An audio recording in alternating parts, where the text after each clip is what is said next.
All right, we are live. First off, thank you for doing this, bro. I appreciate it. For sure. Thanks for having me. No, yeah. Honestly, bro, you're doing a great thing. You're doing a great thing. I see you on social media, and you're being an advocate for what I believe is a great thing, hemp cannabis. And people, it's got a bad rep, it's got a bad stigma, and people just don't realize it, man. They really don't.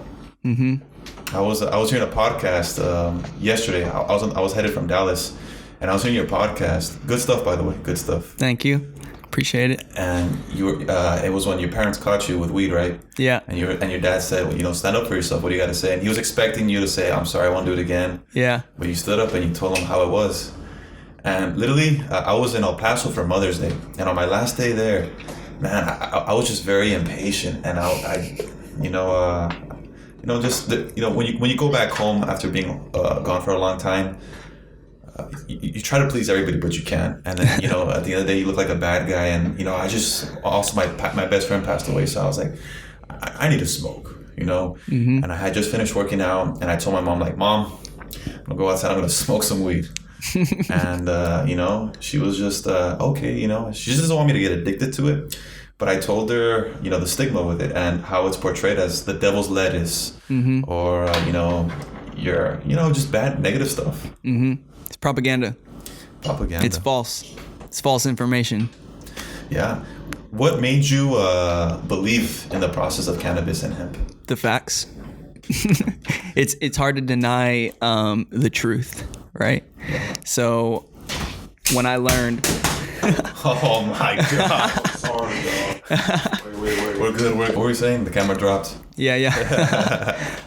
You asked, what made me believe in it, and it was just the truth, discovering the truth about the plant. When I was a teenager, after I graduated high school, I started consuming cannabis a lot more, but I felt guilty, felt like a criminal. I felt like I was disappointing all the people that I looked up to, like my parents, my coaches. I felt like I was just a drug addict, not because I felt addicted, but because I was using it. And so that prompted me to go and search why cannabis was illegal in the first place, how it became illegal in the first place, who made it illegal in the first place, when did it become illegal, and what are the roots of all of the rumors, both good and bad, about this plant. And prior to that, like deep dive into that history and research, I'd never heard of hemp before. And what I discovered is that the reason why cannabis is illegal is because hemp is such a useful industrial product, not because marijuana is a dangerous drug. But the government, as well as big business, used marijuana to slander the whole plant. So cannabis is split into two main subspecies. You have industrial hemp, and then you have marijuana, which is used medically, recreationally, and therapeutically. Industrial hemp is used for paper, clothing, building materials, plastics, oils. And when I say oils, I don't mean like dabbing oils. I mean like oil for your hair and your skin that you can ingest nutritionally, and also oil that you can use for like varnishes and paints and things like that. A lot of people don't know that the most famous paintings in the world, like Vincent van Gogh, some of his paints were made with hemp oil, and they were painting on a hemp canvas. The word canvas actually has its root in the word cannabis, because basically all cannabis was made out of hemp, and almost all linen was made out of hemp, just like everything I'm wearing right now is made out of hemp, and almost all the paper was made out of hemp. The original draft of the Declaration of Independence was written on hemp. The first American flag was stitched on hemp fibers by Betsy Ross. All the founding fathers grew hemp and were in the hemp business. Benjamin Franklin owned a hemp paper mill, and these historical facts, right, they're undeniable, written in these people's journals, that is something that is undeniable that we're not taught. And so that's why I say, you ask me why I believe it, because it's like you can't deny the truth, right? So this is just the truth that we were just never told. They've twisted what the plant is and what it does in order to make the whole plant legal to protect corporate interests and to protect profits. Yeah. Do you think, and going back to that, it was to my understanding that it's even built for infrastructure of houses. Yeah, hempcrete. Yeah, hempcrete. And, and one thing that really fascinated me was that it doesn't collect moisture.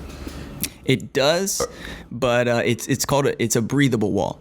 So what that means is it can absorb moisture, but it can release moisture at the same time. So they often call hemp structures like living structures or living walls because it's literally breathing. Yeah, because I'm pretty sure these walls right here are full of mold. Yeah, in the inside. I wouldn't doubt it, honestly. Yeah, and hempcrete is naturally antimicrobial, antibacterial, so it doesn't. So a lot of times, like if your wall had moisture in it, because it's made out of lumber or whatever it's made out of, drywall, that moisture will then cause mold to grow. But hemp will absorb moisture, which is usually a bad thing for buildings, that you don't want it to absorb moisture. But it's okay for hempcrete because it's naturally antimicrobial, so it doesn't produce any mold. It's also fire resistant, so much so you can hold a blowtorch to the wall for over an hour and it won't catch fire. So there's so many things. It's almost just as strong as like concrete. The only problem with hempcrete is it's not meant to be weight bearing. So in other words, for instance, like this wall right here, right? It's made out of drywall, and then you've got those the 2x4s going through it, the studs, right? So you still need the studs, the lumber, but then you're just going to fill it with hempcrete instead. So you can't just make the structure completely out of hempcrete right with the current technology. But it's very simple. It's very simple technology, the hempcrete, and it's super sustainable. It's biodegradable. So that one of the most toxic industries is the building industry. There's lots of toxic industries, but the building industry, both in the production of the materials used to build, but also like, let's say one day this apartment complex, it will no longer be in use, right? And at some point they're going to destroy it. Yeah. When they destroy it, every single piece of material that gets destroyed is going to the landfill. There's no way to recycle it, reuse it, upcycle it, or turn it into compost. Versus a hempcrete wall, or even like a hempcrete table, you can make tables and counters out of it. You could just destroy it; it'll crumble, and then it'll literally biodegrade and turn into compost. So sustainable. Super sustainable. One of the most sustainable. And then the other thing is, when you build with it, it's such a good insulator that it reduces electricity bills by 40 to 60%. That's good. And then one of my friends, he builds homes, that's his business, and he's telling me that the timber and the lumber prices are skyrocketing. For sure. So do you think hemp is going to fill in those gaps? It can, but it still has a lot of resistance. A lot of these industries are threatened by industrial hemp, including the lumber industry. In fact, William Randolph Hearst owned one of the largest timber companies in the world in the 1920s, and he was one of the key players who conspired against making cannabis illegal because he knew hemp could be used for paper pulp as well as timber products, which he owned a timber company, and he also owned the largest newspaper chain in the world.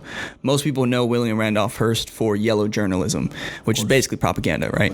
And he used his newspaper chains to spread the propaganda about cannabis and hemp and marijuana.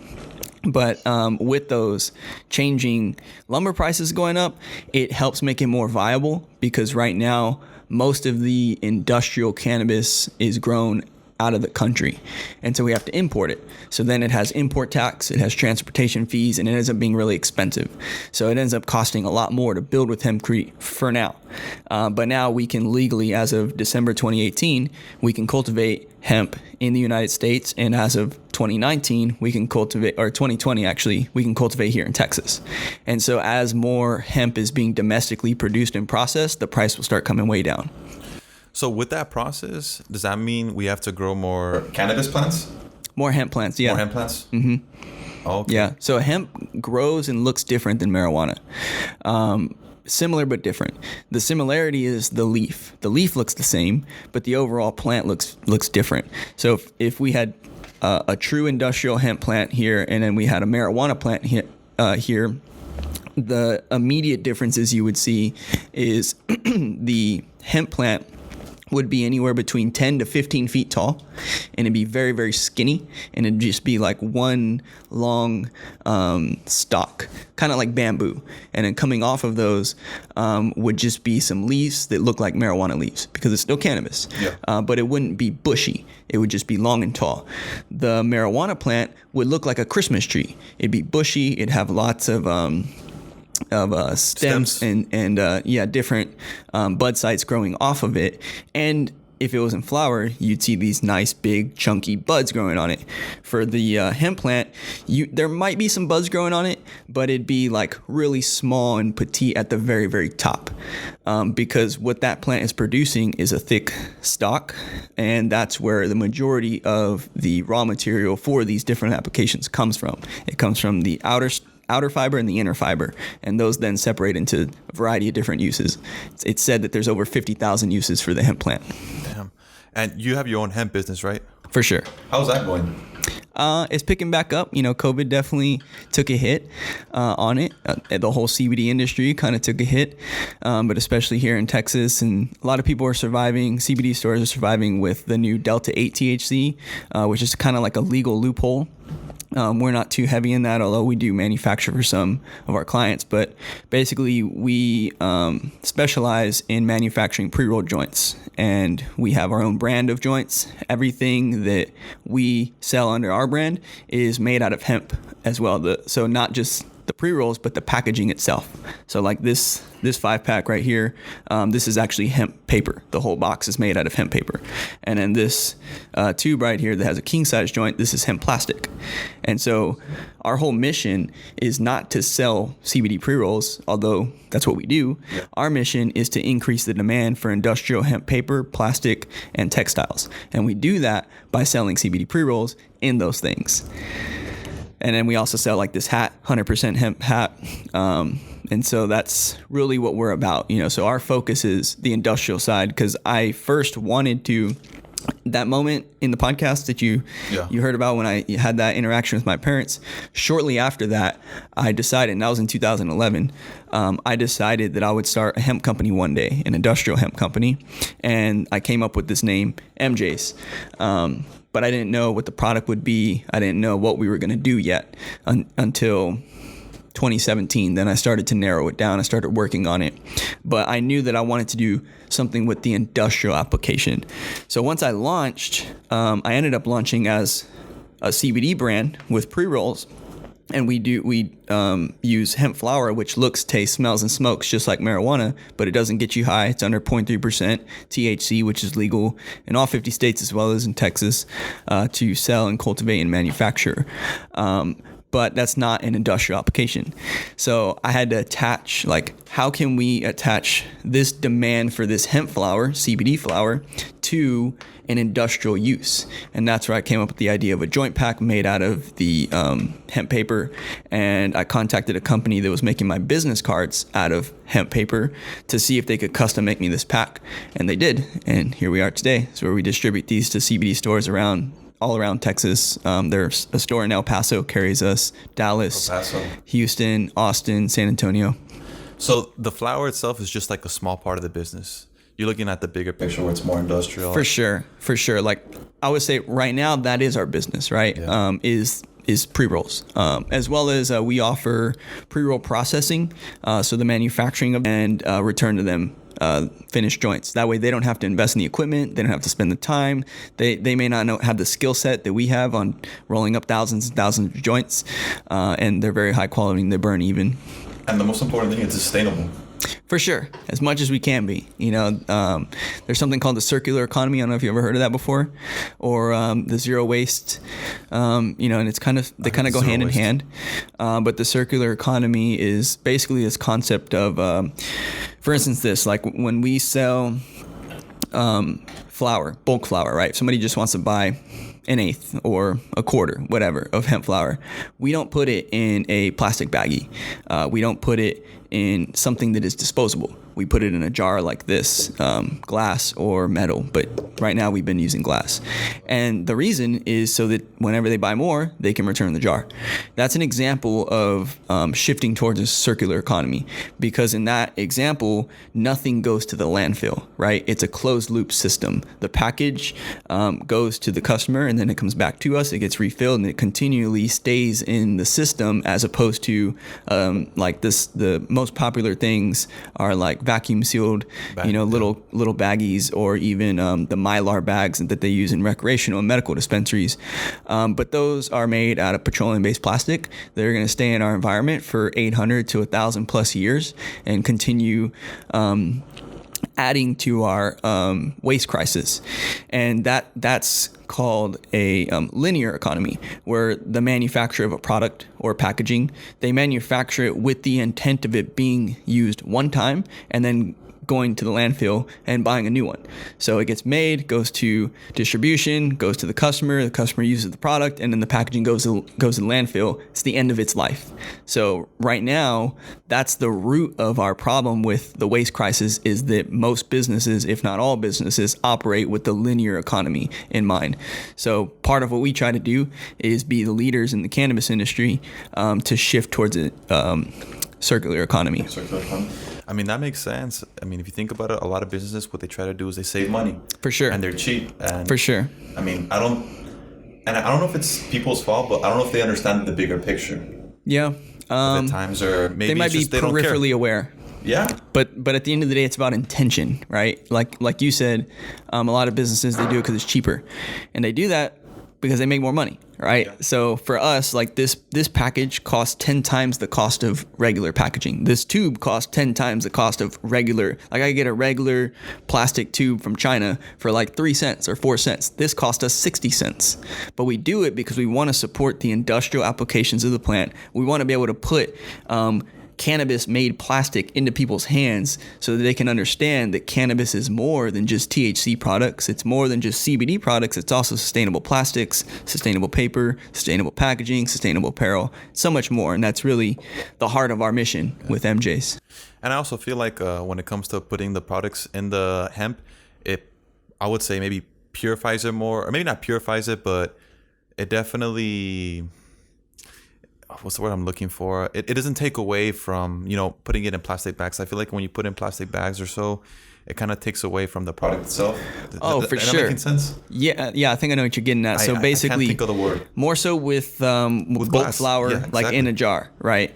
If it's in a baggie, the way it works is the quality of cannabis flower is determined by a lot of things, but the terpene content, which is basically what gives the flower its aromas and its taste, and then therefore its different effects, as well as the different varying cannabinoid content. But those terpenes are what make it taste good. That's what makes it smell good. That's what gives it it adds a whole lot of its quality. So if you have it just out like this bud is right now, you can almost imagine it's happening. We just can't see it. The terpenes are constantly evaporating off of this nug right now.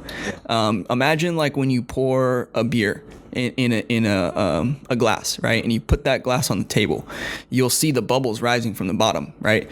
Beer also has terpenes. So that's the CO2 that it was packaged with, but also it's the terpenes that are literally evaporating out of the beer. If you leave that beer there overnight, come back in the morning, it's no longer bubbling, number one. Number two, what happens when you drink it? Oh, it's disgusting. It's flat, right? It's stale because the terpenes have evaporated off. Same thing happens with cannabis. So you don't want to put it in plastic baggies. You want to put it in something that's airtight so it contains those terpenes. Because then it starts losing its potent, right? Not necessarily its potency, but it just lowers in quality. So the THC and the other cannabinoids, CBD, depending on what the flower is, are more stable than the terpenes. So the terpenes are more volatile. That means that they're going to evaporate faster and easier. THC and CBD, as well as the other cannabinoids, they'll stay pretty much at their same level for the most part, depending on how it's stored. There might be some conversions. For instance, THC, if it's stored for a long time, it could turn into CBN, which basically CBN is known to be like a sedative. It's known to make people go to sleep. And so then that would make it feel like a more relaxing or sedative strain, or what people formally call an indica.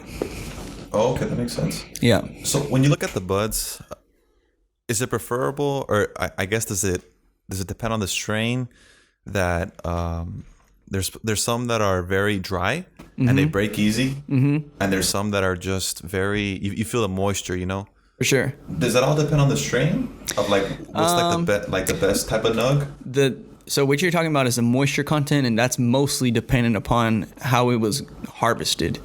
A little bit in how it was grown, but mostly in how it was harvested, dried, cured, and then packaged.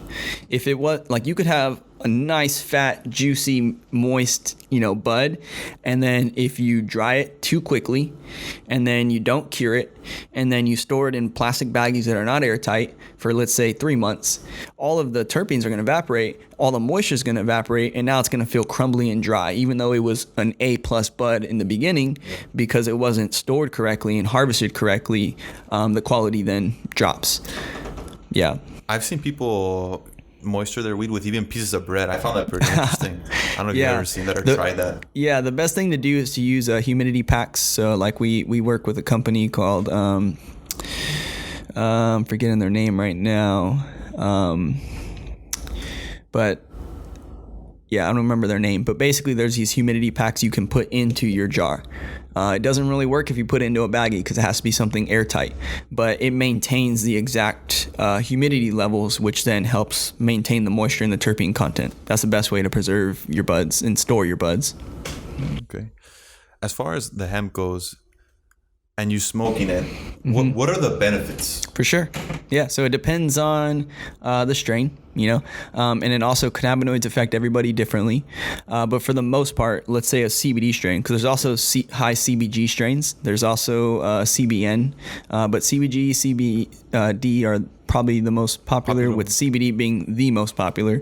There's also CBC, so there's different cannabinoids. But smoking CBD, for instance, a lot of people think that because it's not marijuana and it doesn't have THC that they're going to feel nothing.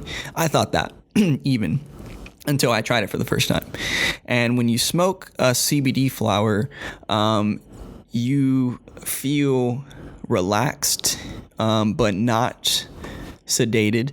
You feel like your stress and if you have any anxiety, will kind of just like smooth out.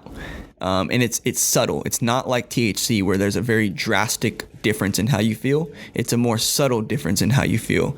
So you have to practice a little bit of self-awareness to feel it. But with smoking CBD products, you do feel it stronger and faster. Smoking and vaping, or basically inhaling, is the fastest way to get cannabinoids into your system.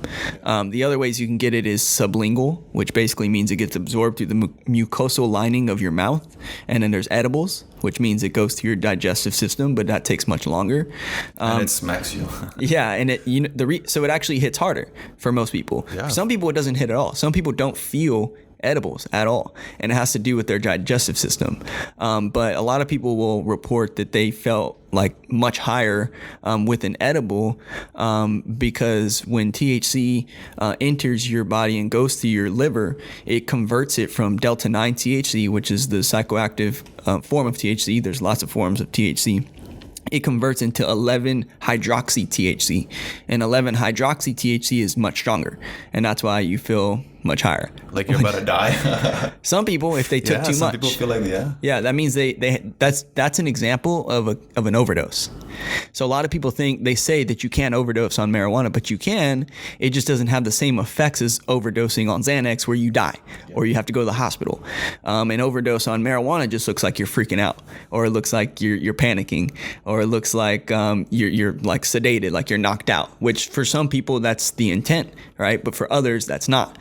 So it's a very nuanced thing, but there's a lot to learn about it, and that's why I love the plant, because I'm like constantly learning. I've been studying it now for about 10 years, and I'm still learning every day. I learn something new about it. That's good. I don't know. I personally, through my experiences with THC, I feel like it talks to you sometimes. It can. I really do feel like it talks to you, and it kind of checks you, Mm-hmm. And I like how you said earlier, if you wanted to smoke, you said you smoke after 8 o'clock, right? Or you said at night, right? Yeah, just in the evening is when I like to use THC. In the day, I like to use CBD. The day, why so? Just because I'm a little bit more sharper with my mind. Of course. with the CBD helps me deal with the day-to-day stress of being an entrepreneur and running my own businesses, but also keeps me in like a calm state where I can stay focused. So you asked me what happens when you smoke CBD. Another thing is it actually increases your focus as well versus THC, depending on the strain, because there are some strains that I do like to smoke in the day, but being where we are, it's harder to get access to the specific strains that you want for specific times, the right strain, the right time. But with THC, I tend to get, it makes you a little more relaxed. Some people call it lazy. If you take too much, it'll make you lazier. Maybe more distracted, more creative, which has its place. And I've just determined that in my life, how I like to use it is to relax. At the end of the day, when I don't have to think about business, I don't have to do interviews like this, I don't have to do phone calls and do store visits. I like to be in a certain state of mind. I've been developing too with the way my system works. Because we all work differently. For sure. I'm a big fan of Wiz Khalifa, but I don't know how he smokes all day. I really don't. Because his tolerance is really high. He has a level 3 tolerance. Oh, yeah. I mean, he says he smokes an ounce a day. Yeah. Something like that. That's incredible. It's ridiculous.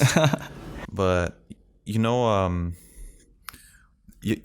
thing is, depending on the strains, I like doing it sometimes before I work out. Yeah, but, same. Because it helps me stay focused. Mm-hmm. But then there's also times where I feel like it does affect my lungs. It can. Well, of course. You're smoking. Yeah. Smoking is an irritant to your lungs no matter what you're smoking. We're all going to die anyways, right? True. So, if weed were to become legalized in Texas, which I hope it does, it looks like it will be. 4 to 6 years, I would say. You say 4 to 6 years? Mm-hmm. Is that something that you're getting prepared for as well? Yeah, that's why I got this business going. So I can make the connections and build the reputation and have the things in place so that when that time comes, we'll always do CBD pre-rolls, but then we'll also do THC pre-rolls. So I saw a document that when it comes to license and permits, you can only have like 1 acre, correct? Like for one license? No? Yeah. There's farms here that have hundreds of acres, 20 acres, 5 acres. Yeah, you can have them for... And there's no like certain requirements. I thought it was like for each acre you have to have a certain permit. No, I think you have to have a separate permit per plot, and how they determine per plot, I think, is based off of the strain, if I'm correct. Could be wrong on that, but basically, like you could have 400 acres, right? And then if you want to grow 10 strains, then you'll need 10 licenses for 10 plots. That makes sense. The reason why is because each strain is going to have different levels of cannabinoids, and they have to make sure, the regulatory agencies have to make sure that it's under 0.3% THC, because our government defines industrial hemp as any part of the cannabis plant that has less than 0.3% THC, Delta 9 THC on a dry weight basis. So as soon as it crosses 0.4%, it is now considered marijuana in the eyes of the government, and that's illegal here in Texas. So if you have 10 strains growing on 400 acres, they need to test each and every one of the plots with the 10 strains to make sure each and every one of those have less than 0.3% THC. Do you think the cannabis business will become a monopoly? No. I hope not. No. It for sure will become dominated by big business. They've been plotting this for decades. And it's already happening. They're called MSOs, multi-state operators. They're here in Texas already. For instance, I forget the guy's name, but one of the, forget his name, but he owns the Wrigley's Corporation, which owns like Skittles and obviously Wrigley's gum and stuff like that. Probably multi-billion-dollar candy company, and I'm sure they're in other things as well. But there's 3 licenses for medical marijuana here in Texas. We do have medical marijuana here. It's just very, very, very restrictive. And he owns a cannabis company that operates in Florida, and they got one of the 3 licenses here in Texas, and he's building a $25 million facility in San Marcos. So that's an example of big business, big food was what people would call it, big ag, and big pharma are definitely going to get in. But because of the nature of the plant and the culture that was created from prohibition, there will always be people that want to support small craft growers. So an example of this in another industry is like the alcohol industry, right? You have Bud Light, you have Corona, you have all those big, beer makers, but over the past 15, maybe 20 years or so, we've seen the craft beer scene explode. Why? because people want, number one, access to local, right? Because it's more sustainable and they can go there. Higher quality, right? A craft beer has much more flavor than your kind of generic, like just Bud Light, right? So there will always be that difference in the cannabis industry as well. And it's the integrity, baby. For sure. And because of the hippie-ish nature of the cannabis community, a lot of people won't want to support big pharma. The ones that are from this culture, from this community that were users before it was legal, they have more integrity. The people that are new to the plant, they probably won't care as much where it's coming from. Yeah. You know what I mean? Like let's say, I'm not saying your mother would, but let's say your mother got interested in it and it became legal here. She'd probably just buy whatever, right? She's not going to do much due diligence to figure out who's growing this, where's it coming from. But if you're like from the industry, you want to know like, where was this grown? Who's it coming from? What's the company? Can I go visit the farm? And is it a big corporation or is it a small local mom and pop grow? And that's what, for instance, what we aim to do with Emjayze, right? We support and we buy locally grown flower here in Texas, and we go out to the farms and we meet the farmers and we shake their hands and we see how they do things. We won't buy the big corporate cannabis once it comes here. I mean, that's good. If anything, I support local more than anything because it's less transportation too. When you're shipping stuff, for sure, it's already got chemicals. It's already going bad already. The quality's already going bad. And then two, well, it's at home, so there's just more integrity with it. And I'm really for local businesses. For sure. The other thing I'll bring up, which varies, obviously the cannabis law is very state to state in general, but I'm a big fan and proponent of homegrown. And that's another reason why it won't become a monopoly, because people will always grow it at home too, whether legally or illegally. But for instance, in Massachusetts, every resident without a license can just grow up to 6 plants. I think it's 6, but they can grow legally in their house. So if you can just grow it yourself, why would you support, the big guys or even the small people unless you're out, like you didn't grow enough yet. So for that reason, also, I don't think it'll become monopolized, but it will become dominated for sure. They'll try, just like every industry. Yeah. No, I mean, that hippie movement is too strong for I believe, to be monopolized. I hope so, because, then you start losing the value of it. And I appreciate the plant. For sure. I appreciate for what it does, other than it messing up my lungs. To me, but other than that, I appreciate for what it does. And, when you start losing the integrity of it, then what else is it, Yep. Mm-hmm. And I think everyone should grow their own plant. It's a plant, Yeah. It literally comes from nature. Mm-hmm. It shouldn't even have to be legalized. It shouldn't. Think about it right now. You can grow a tomato plant right here in your kitchen. You don't have to get a license. You don't have to get permission. You don't have to do any of that. But you have to go, and even in a legal state, most legal states, you got to go ask for permission to grow this plant. It's absurd that they outlawed nature, and it's a tragedy. Literally, it's crazy, bro. And that's what keeps me so passionate about it, because it's so unjust. Yeah.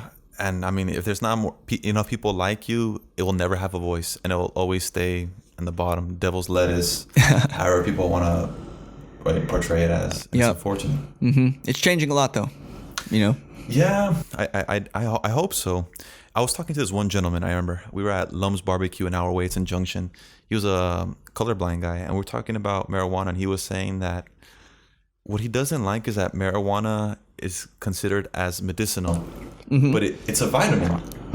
Mm-hmm. And he was explaining to me his concept that marijuana is a vitamin. It's got endocannabinoids, and we are born with endocannabinoids, correct? Yeah. So yes, we're born with endocannabinoids. The plant has phytocannabinoids. But it's similar, right? Same family, right? They're structurally basically identical. Chemically, structurally, or the chemical structure. And then I heard a podcast with Mike Tyson, and he was saying that, when it comes to drug tests, weed stays in your system for like 5 or 6, 7 days. Other or longer, depending on, how much body fat and whatever. Other drugs, they get flushed out of your system fast because your body doesn't want it. And it kind of had me a little doing a research as to like, why does the body collect weed? And it's because we need it. Yeah, well, because you have an endocannabinoid system, and then because cannabinoids are fat soluble. So yeah, like you were saying, depending on your fat percentage, your body will hold on to more. But yeah, it's because it activates a system that helps bring balance and homeostasis to the rest of our systems in our body. And there's a doctor, Dr. William Courtney. He does research on raw cannabinoids and juicing cannabis, and that's what. When I open up my juice bar, will be the first cannabis juice bar in Texas. We'll be juicing raw hemp leaves. But him and Dr. Ethan Russo, specifically Dr. Ethan Russo, he is a proponent of endocannabinoid deficiency. So he argues that a lot of the different diseases and ailments we're starting to see pop up could be caused by a deficiency of cannabinoids. Because up until the 20s and 30s, when cannabis prohibition started, it was natural. Cannabinoids were naturally occurring in our diets, and people were consuming it more, both, through smoking it, but also, people that ate animals. Animals were eating feral hemp and feral cannabis. That just means wild hemp and wild cannabis is growing in the land. Animals like to eat it. And so those cannabinoids get in the animal, and then if somebody eats that animal, they're getting cannabinoids in their system. And since that is no longer a part of the food system, we no longer have the same amount of cannabinoids that we did before. And so he argues that different autoimmune diseases, different gut issues, different even mental health issues are caused by a deficiency of cannabinoids.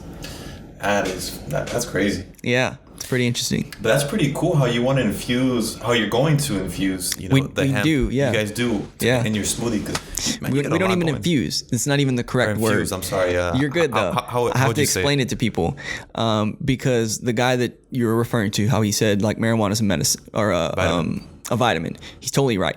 Before it being even industrial, right? Like, because industrial use goes back hundreds of years, even medicinal use, but industrial use goes back even before the medicinal use. The oldest known artifact we have in human possession is a piece of Chinese cloth that's made out of hemp, and it's 3,000 years old.